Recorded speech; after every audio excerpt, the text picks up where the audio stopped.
বাংলাদেশের অন্তর্বর্তীকালীন সরকার গঠনের পর ডক্টর মোহাম্মদ ইউনূস এবং উপদেষ্টাদের অভিনন্দন জানিয়েছেন তারেক রহমান। শুক্রবার নিজের ভেরিফাইড ফেসবুক পেজে একটি স্ট্যাটাসে তিনি অভিনন্দন জানান।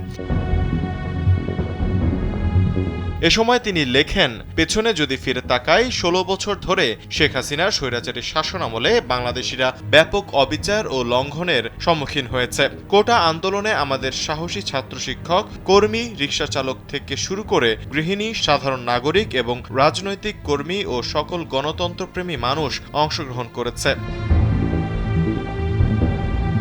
তিনি বলেন, এই বিক্ষোভ শুধু কোটা সংস্কার নিয়ে নয়, নজিরবিহীন দুর্নীতি, মূল্যস্ফীতি, বেকারত্ব, মত প্রকাশের স্বাধীনতা দমন এবং মানবাধিকার লঙ্ঘনের বিরুদ্ধে ঐক্যবদ্ধ অবস্থান। কোয়ালিটি সম্পন্ন আন্তর্জাতিক মানের still bar CSRM, committed for better still. Awami লীগের শাসন আমলে অন্যায়ের তালিকা ভয়াবহ উচ্চতায় পৌঁছেছিল। শেখ হাসিনার পতনের পর বাংলাদেশের জনগণ এখন অন্তর্বর্তী সরকারের কাছে সুষ্ঠু ও বিশ্বাসযোগ্য জাতীয় নির্বাচন অনুষ্ঠানের জন্য স্বাধীনভাবে ভোটাধিকারের প্রত্যাশা করে।